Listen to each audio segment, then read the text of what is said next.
Yo, halo para penikmat film horor. Akhirnya kita bertemu lagi di channel ini. Oke, di kesempatan hari ini kita akan membahas sebuah film horor yang berjudul The Medium. Sebuah film horor dari Thailand yang berisi rangkuman cerita tentang warisan seorang dukun. Namun sebelum masuk ke pembahasannya, untuk kalian yang baru bergabung di channel ini dan belum subscribe, saya sarankan untuk subscribe terlebih dahulu. Karena kita akan membahas tentang seputar film-film horor dan kepercayaan masyarakat umum tentang hal-hal klinik. Sedikit disclaimer, video ini tidak bermaksud untuk mencemarkan atau melecehkan pihak dan kebudayaan manapun.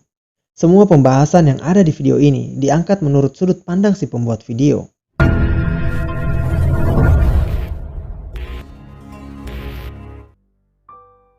Film The Medium merupakan film horor yang diproduksi di atas kerjasama sutradara Thailand dan Korea Selatan. Di film ini, penonton akan diajak merasakan petualangan horor sebuah keluarga yang dirasuki oleh roh warisan seorang dukun. Film diawali di sebuah daerah terpencil bernama Isan di Thailand, yang dimana warga desa Isan merupakan masyarakat yang masih begitu kental kepercayaannya tentang hal-hal mistis. Sehingga, kejadian dan gangguan-gangguan supranatural pun bagi mereka bukanlah hal yang mengagetkan. Warga desa sangat mempercayai bahwa setiap diadakannya sebuah upacara adat, maka secara tidak kebetulan, para roh-roh juga akan ikut berkumpul di tempat itu. Ming. Ming.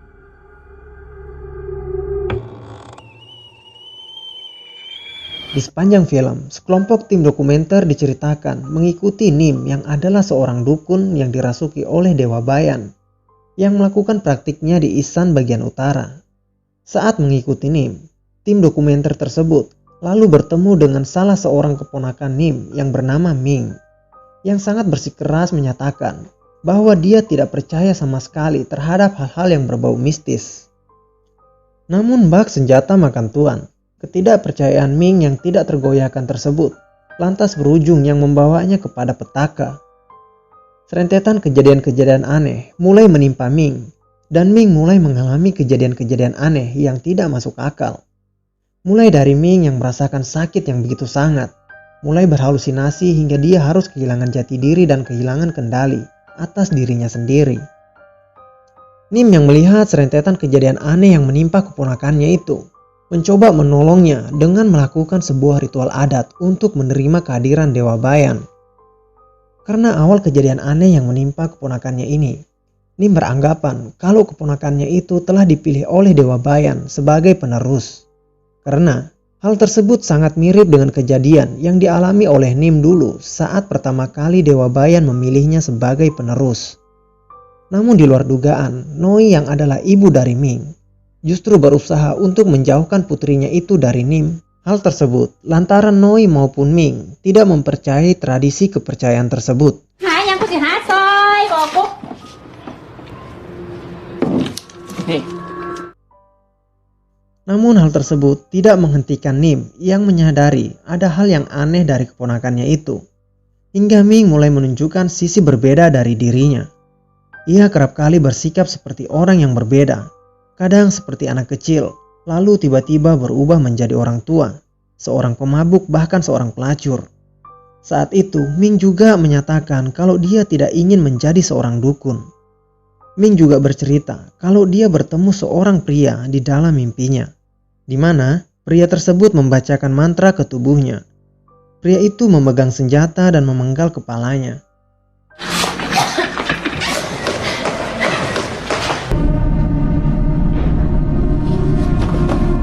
Sejak mimpi tersebut, Ming sering mendengarkan banyak hal-hal aneh, hingga akhirnya ia merasakan nyeri di perutnya dan di vaginanya, yang juga mengeluarkan darah. Dan tak lama setelah itu, pikiran Ming dikuasai oleh keinginan untuk bunuh diri. Namun hal tersebut mampu digagalkan oleh Noi sang ibu.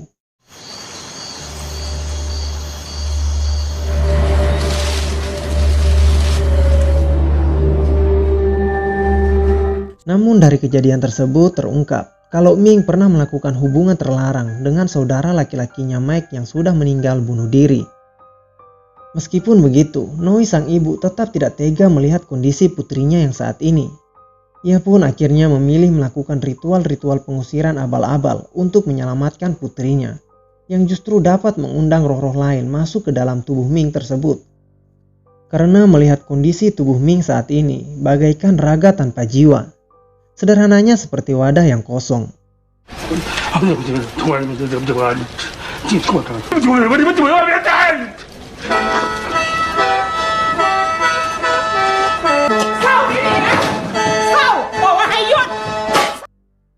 Dan dari hal tersebut juga, masa lalu kelam keluarga suami Noi terungkap, di mana mereka telah melakukan pembantaian yang banyak memakan korban jiwa. Dan karena hal tersebut pula yang membuat keluarga suami Noi atau ayah dari Ming ini dikutuk oleh salah satu korban yang masih sekarat dan tidak berhasil dibunuh. Singkat cerita, Ming ini dijadikan alat penebusan dosa atas kekejaman keluarga ayahnya dahulu. Sayangnya, di saat ingin melakukan ritual pengusiran ala Nim, yang saat itu menjadi perantara Dewa Bayan, yang tentu dipercaya untuk mengatasi masalah yang menimpa Ming, justru tiba-tiba meninggal dunia secara misterius. Hal ini membuktikan kalau Nim tidak memiliki kekuatan apapun. Dan di lain sisi, Ming sudah terlanjur ganas dengan roh-roh yang merasuki dirinya.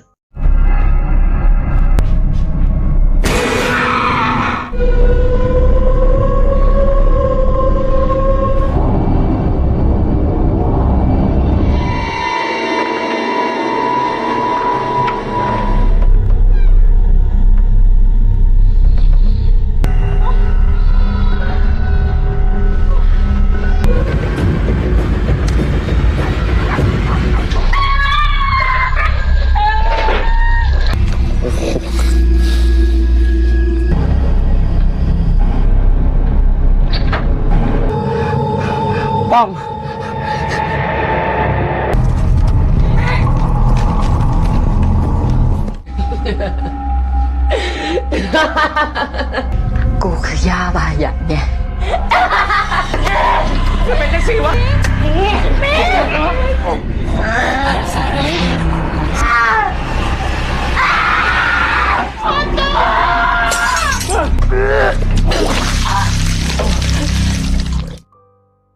The Medium sendiri memang menjadi film bergenre horor yang paling menakutkan di tahun 2021. Film ini memang sangat berbeda dengan kebanyakan film horor yang hanya mementingkan jump scare. Tak hanya itu, ada banyak hal-hal menarik lain yang bikin banyak orang penasaran saat menonton film The Medium ini. Kita akan diperlihatkan sebuah ritual yang dipercaya sebagai bagian dari shamanisme. Shamanisme sendiri adalah sebuah ajaran yang meyakini kalau roh dapat menyusup ke dalam tubuh manusia yang disebut shaman, yang diartikan sebagai dukun atau tukang sihir, yang akan kehilangan kesadaran untuk berkomunikasi dengan roh atau arwah. Di dalam film ini pun, kita akan menyaksikan beberapa dukun yang melakukan pemanggilan arwah. Saat Nim yang hendak mencari keberadaan Ming yang kabur misalnya. Di scene ini, kita melihat Nim yang hendak melakukan ritual pemanggilan roh di bawah sebuah pohon besar, yang dipercaya sebagai tempat Mike saudara laki-laki Ming gantung diri.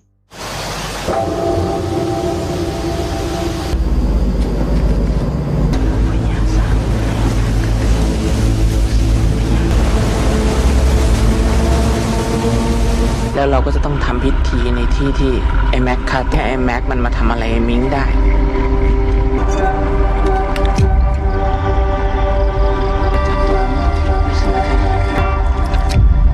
เอาก็จริงๆป้าอีกนานแค่ไหนกี่วันกี่คืนก็ทำให้ยิบป้า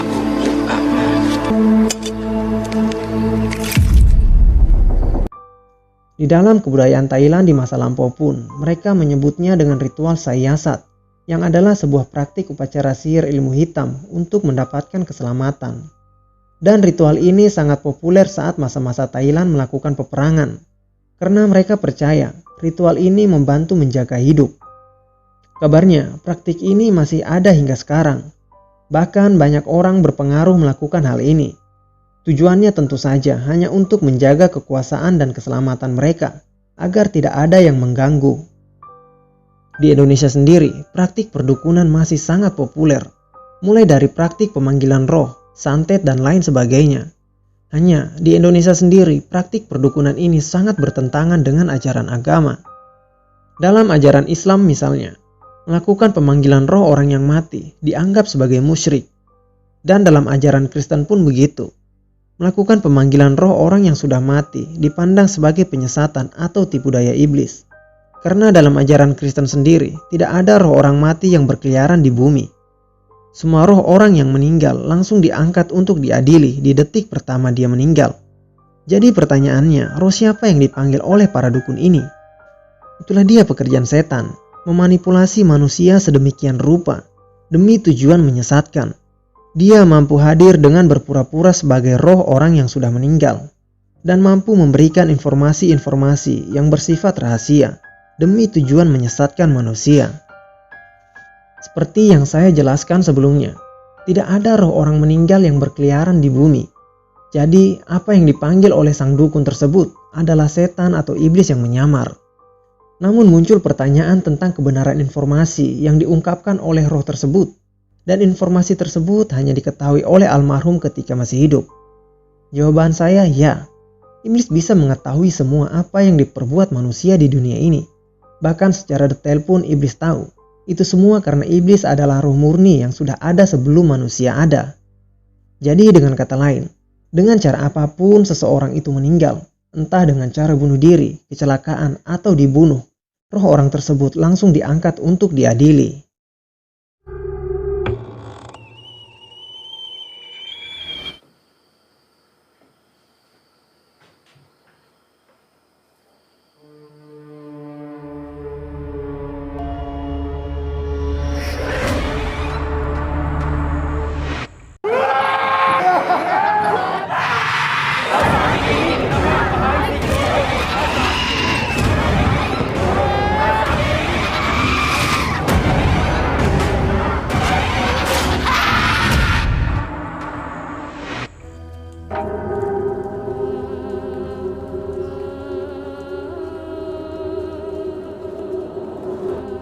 Saya Bang Ber, pamit undur diri. Mohon maaf jika ada kata yang salah. Jika ada yang ingin dikoreksi silahkan tinggalkan itu di komentar. Dan terima kasih sudah menonton video ini. Sampai jumpa di video selanjutnya.